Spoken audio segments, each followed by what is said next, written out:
नमस्कार प्रेक्षकांनो, मालिकेच्या आजच्या भागामध्ये आपल्याला पाहायला मिळणार आहे की इकडे खूप मोठा राडा होणार आहे. काहीही झालेलं असलं तरीही आता हर्षवर्धनला धमकी द्यायला इथे विक्रांत शिर्केचा वडील आलेला आहे, म्हणजे दिग्विजय शिर्के, आणि तो धमकी देत आहे की मला कधी सांगा, एक तारीख सांगा की तुम्ही त्या ऊर्जा शिंदेला घराच्या बाहेर कधी काढणार आहात.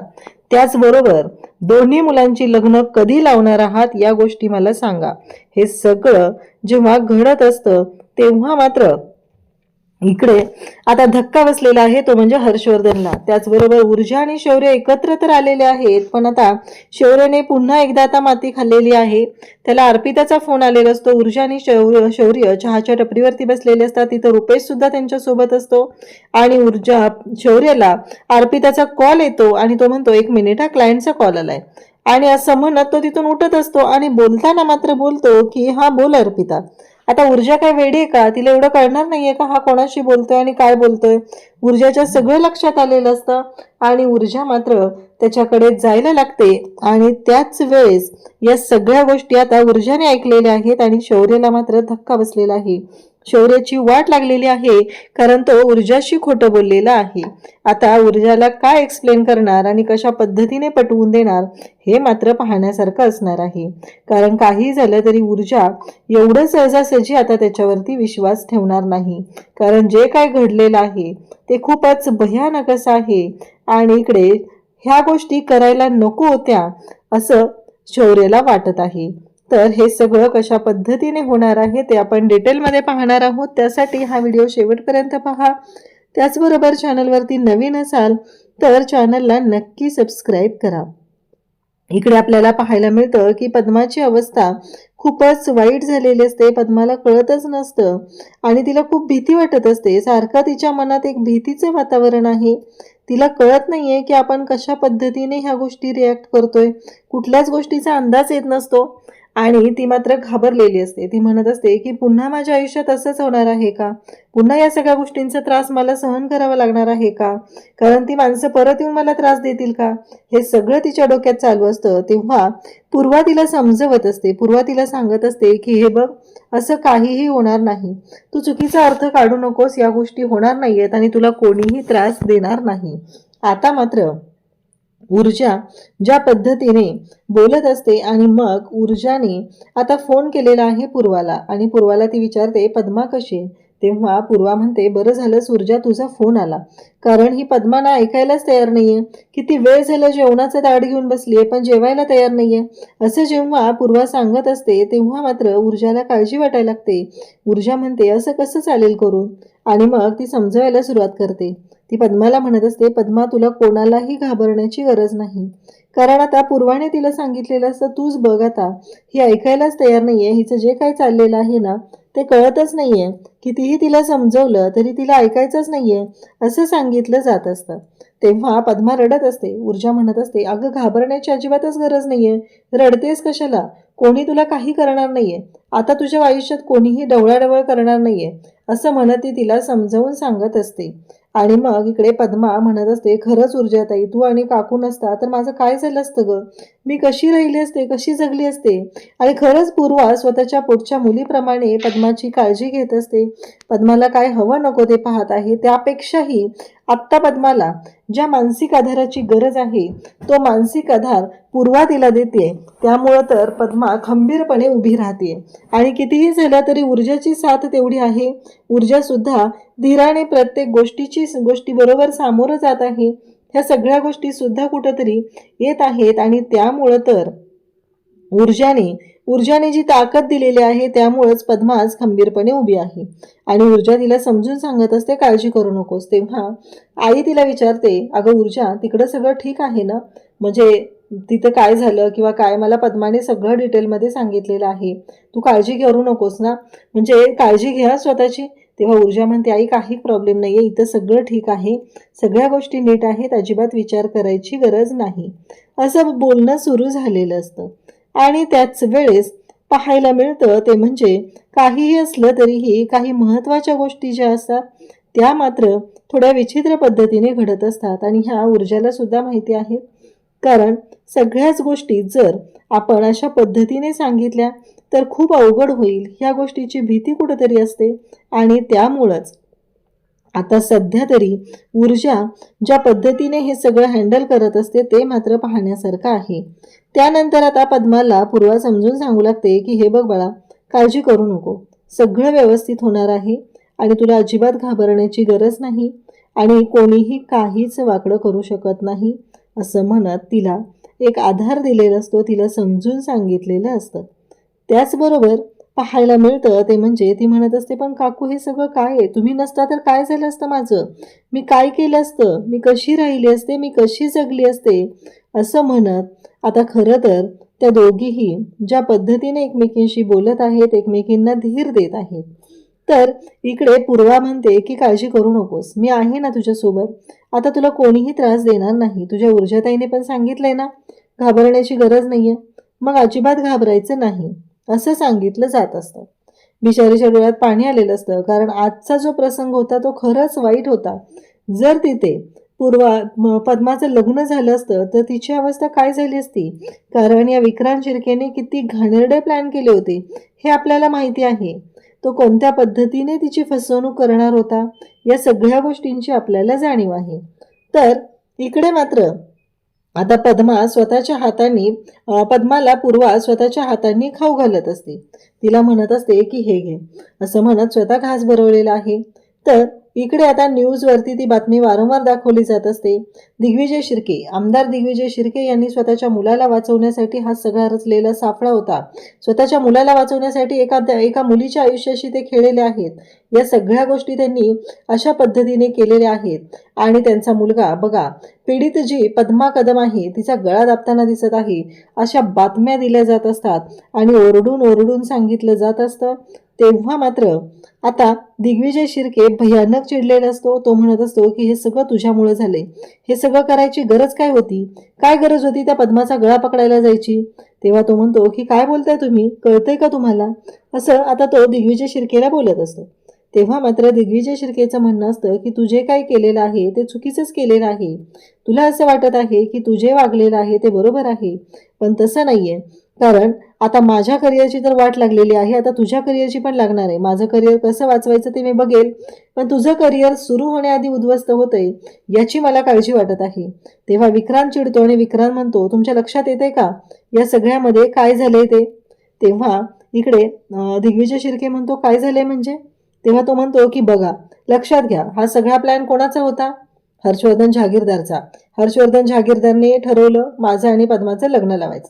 हर्षवर्धन जहागीरदारने ठरवलं लग्न कधी लावायचं, लग्न कुठे लावायचं, या सगळ्या गोष्टी हर्षवर्धन जहागीरदारने केल्या. आपल्याला काय केलं, नुसतं सांगितलं, आपण त्याच्या होला हो मान डोलावत राहिलो. पण ऐनवेळी हर्षवर्धन जहागीरदारने काय केलं तुमच्या लक्षात येत नाहीये डॅड. तुम्ही त्याच्यावरती आंधळेपणाने विश्वास ठेवला, पण त्याने आपल्याला तोंडावर पाडलंय. त्याच्या नावाची कुठं बदनामी झाली का, घेतलं का त्याचं नाव त्याच्या सुनेने, म्हणजे ते दोघं एकमेकांना मिळालेले आहेत. तुमच्या लक्षात नाही येते डॅड, तुम्ही विचार करा. कारण हर्षवर्धन जहागीरदारने स्वतःची चामडी वाचवलेली आहे, पण अडकवले कोणाला, आपल्याला. आपण अडकलो याच्यामध्ये. तुमच्या लक्षातच येत नाहीये काय प्रॉब्लेम झालाय ते. तुम्ही त्याच्यावरती विश्वास ठेवलेला आहे आणि आता आपण काय करायचं, तर आताही आपण फक्त आणि फक्त हर्षवर्धन जहागीरदारचेच गोडवे गात बसायचं आहे असं इकडे तो बोलत असतो. आणि त्याचबरोबर त्याचं काही चुकीचंही नसतं, कारण ऊर्जाने खरं तर हर्षवर्धनचं नाव घ्यायला पाहिजे होतं, पण ते नाव घेतलेलं नसतं. आता इकडे ऊर्जा आणि शौर्य सुद्धा त्याच बातम्या बघत असतात आणि मग दोघांमध्ये पुन्हा तो विषय सुरू होतो. ऊर्जा म्हणत असते की शौर्य, खरंच या गोष्टी ना इतक्या अशा होतील असं वाटलंच नव्हतं रे. म्हणजे बघ ना तू, ऐनवेळी आपण जाऊन ते लग्न थांबवू शकलो. तेव्हा शौर्य म्हणतो, ऊर्जा मला खरंच ना म्हणजे सुरुवातीला वाटलं नव्हतं की इतक्या वरच्या लेवलला ह्या गोष्टी जातील, पण खरंच आज तुझ्यामुळं हे सगळं पॉसिबल होऊ शकलेलं आहे. आज तू जर नसती तर पद्माचं काय झालं असतं. ऊर्जा शौर्यला म्हणत असते की नाही शौर्य, आज तू माझी मदत केली म्हणून हे सगळं होऊ शकलंय. तेव्हा इकडे लगेचच बोलायला सुरुवात करते ती म्हणजे ऊर्जा, शौर्य आपण दोघं एकत्र होतो म्हणून हे सगळं होऊ शकलंय. आता मात्र इकडे दिग्विजय शिर्के विचार करत असतात, कारण विक्रांतने बरोबर त्यांना सांगितले की आपला गेम केलाय तो हर्षवर्धन जहागीरदारने केलाय. कारण प्रत्येक वेळेस मला सांगा, ऊर्जा शिंदे कशी पोचती होती तिथं, आज सुद्धा ऊर्जा शिंदे कशी काय पोचली तिथे येऊन, कारण तसा तर तिचा आणि आपला काही संबंधच नव्हता आणि हे लोकेशन तिला मिळण्याचा प्रश्नच येत नव्हता. मग हे लोकेशन तिला कुठून मिळालं? या सगळ्या गोष्टी कशा झालेल्या आहेत? असं विचारलं जात असतं तेव्हा दिग्विजय शिर्के म्हणतात की आत्ता लक्षात आलंय. आता त्यांना समजून सांगायची किंवा जाब विचारायची गरज नाहीये, तर धमकी द्यायची वेळ आलेली आहे, असं इकडे दिग्विजय शिर्के सांगत असतात. आणि ते विक्रांतला म्हणत असतात की तू म्हणतोय त्या गोष्टी मला पटलेल्या आहेत, कारण कुठंतरी पाणी मुरतंय. इकडे ऊर्जा आणि शौर्य दोघंही बोलत असतात. ऊर्जा म्हणत असते, शौर्य, खरंच आपण एका कठीण प्रसंगातून इकडे वाचवलेलं आहे, ते म्हणजे पद्माला. पद्माची अवस्था काय झाली असती या विचारांनी सुद्धा मला कसं तरी होतंय. पण बिचाऱ्या पद्माने सुद्धा खूप सारं सहन केलेलं आहे, असं ऊर्जा सांगत असते. तेव्हा शौर्य म्हणत असतो की आय एम सॉरी, पण मला तुला एक गोष्ट सांगायची आहे. या सगळ्यामध्ये आपल्या दोघांमध्ये जी भांडणं झाली होती ना, तेव्हा मला एका गोष्टीचा खूप त्रास होत होता. पण तू मला ब्लॅकमेल करणार नाही आहेस ना, तरच मी सांगतो. तेव्हा ऊर्जा म्हणते, सांग तरी. नाही करणार आहे मी तुला ब्लॅकमेल. मग शौर्य सांगायला सुरुवात करतो की ऊर्जा, मी तुझ्याशिवाय नाही राहू शकत आहे, म्हणजे मला तुझ्याशी बोलल्याशिवाय नाही करमत आहे, असं तो सांगत असतो. आणि त्याच वेळेस ऊर्जा म्हणते की मलाही तसंच होतंय, मीही तुझ्याशिवाय नाही राहू शकत आहे, तुझ्याशिवाय मलाही नाही करमत आहे. आणि हे ऐकल्यानंतर दोघंही एकमेकांकडे पाहत असतात. आणि तेव्हा मात्र शौर्य म्हणत असतो की ऊर्जा, आपल्या दोघांमधली जी मैत्री, आपलं जे नातं आहे ते मैत्रीपासून सुरू झालेलं आहे. काही झालं तरी आपल्या दोघांमधल्या मैत्रीला कधीच तडा जाऊ द्यायचा नाही, ते नातं आपण व्यवस्थित जपायचं आहे, असं म्हणत दोघंही एकमेकांशी बोलत असतात, भावना एकमेकांबरोबर व्यक्त करत असतात. आणि छान असं त्यांचं हे जे नातं आहे ते खुलत असतं. पण ऊर्जाला कुठे माहिती आहे की आणखी तिच्या आयुष्यात काय प्रॉब्लेम येणार आहे. दिव्या नावाचा एक प्रॉब्लेम तर तिथं समोरच आहे तिच्या, कारण दिव्या कशी आहे ते आपल्याला चांगलंच माहिती आहे. दिव्याला फक्त आणि फक्त स्वतःचा स्वार्थ दिसतो. स्वतःच्या स्वार्थासाठी तिने ज्या पद्धतीने वागत असते ना, ते खरंच खूप विचित्र असं असतं.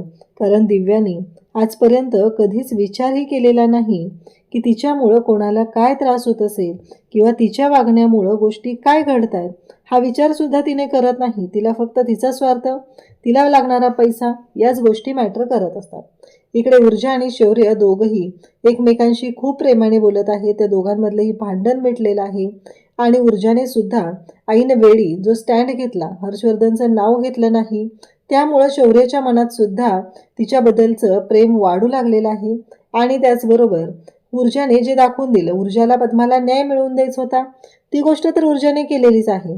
फक्त हर्षवर्धन जहागीरदारचंच का नाव घ्यायचं, हा मोठा प्रश्न होता. आणि तो मात्र ऊर्जाने अगदी शांतपणे हँडल केलेला आहे.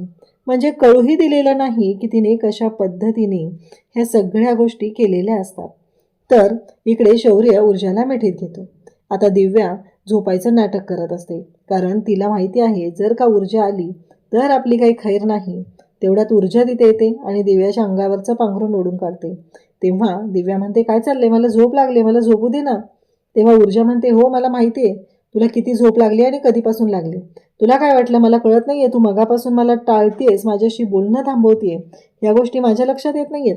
मी तुझ्याशी बोलायला आली की त्यावेळेस कुठं पळत असतेस ग तू, असं म्हणत ऊर्जा तिला जाब विचारत असते. आणि तिला सांगत असते की एक गोष्ट लक्षात ठेव, तुझं जे काय चाललेलं आहे ना ते बंद करायचं.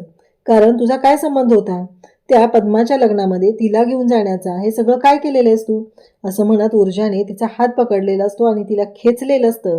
आणि तिला विचारत असते, सांग तुझा काय संबंध होता. तेव्हा ती म्हणते, मी काय चुकीचं केले, मला झोपू दे ना, मी काय माझ्या म्हणण्यानुसार नाही केलेलं. तेव्हा ऊर्जा म्हणते, मला माहिती आहे तू कोणाच्या म्हणण्यानुसार केलेलं आहेस ते. तेव्हा हे पाणी पे आणि मला बोलायचं आहे, कारण मी तुला खूप वेळ झालं बोलण्याचा प्रयत्न करते पण तू मला टाळत आहेस ना. ती म्हणते, आत्ता तर शौर्यबरोबर गुलूगुलू बोलून आलीस आणि इथे येऊन माझ्याशी काय भांडायला लागलीस का. तेव्हा ऊर्जा म्हणते, तो प्रश्नच नाहीये, तू ते बोलायचा प्रश्नच येत नाहीये, फक्त मला आत्ता सांग की हे सगळं तुझं काय चाललंय. ती म्हणते, मी हे सगळं डॅडच्या सांगण्यावरून केलंय. ऊर्जा म्हणते, हो मला माहिती आहे, पण तुला स्वतःची अक्कल नाहीये का ग. तेव्हा ती म्हणते, वाचवलंस ना तू. तेव्हा ऊर्जा म्हणते, मी वाचवले, मी काय केले, ह्या गोष्टी मॅटर करतच नाहीयेत. एक गोष्ट मॅटर करते, आणि ती म्हणजे काहीही झालं तरीही आत्ता तू जे काय वागलेली आहेस ना ते पूर्णपणे चुकीचं आहे. कारण तुझ्यामुळे एका मुलीचं आयुष्य उद्ध्वस्त झालं असतं, हे सगळं बोलणं सुरू असतं.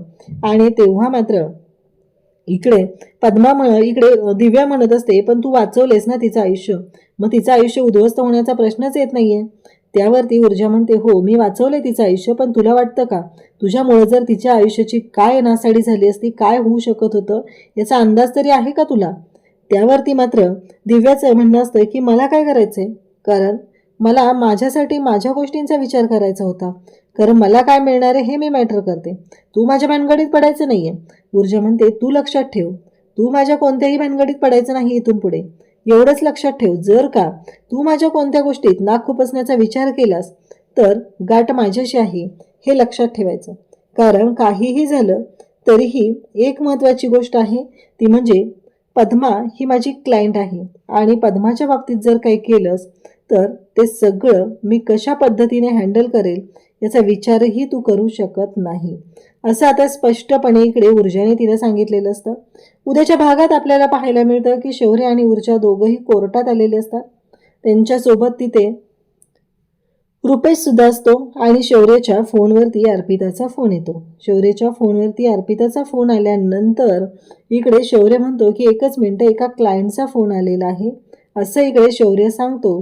आणि शौर्य क्लायंटचा फोन आहे म्हणून आता तिथून तो फोन घेऊन बाजूला जातो.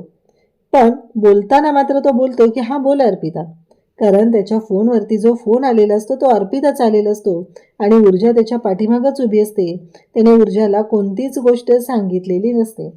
आणि आता मात्र ज्या पद्धतीने हे सगळं सुरू झालेलं असतं त्यावरून क्लिअर होत असतं की ऊर्जाला कळलेलं आहे की तो अर्पितासोबत बोलत आहे आणि अर्पिताशी बोलतोय ही गोष्ट ऊर्जाला कळते आणि ती ऊर्जा त्याच्या पाठीमागच उभी असते. तेव्हा मात्र शौर्याचा जो चेहरा पडलेला आहे तो मात्र पाहण्यासारखा आहे, कारण त्याने खूप मोठी चूक केली आहे. आज त्याने खोटं बोललेलं आहे, तो म्हणजे ऊर्जाशी, कारण त्याला असं वाटत आहे की ऊर्जा म्हणेल की तू आत्ता का बोलतोयस, म्हणून त्याने हे सगळं केलेलं आहे. पण आता ऊर्जा कशा पद्धतीने रिॲक्ट होणार आहे ते मात्र पाहण्यासारखं आहे. तर अशाच अपडेटसाठी चॅनलशी कनेक्ट राहा. थँक्यू.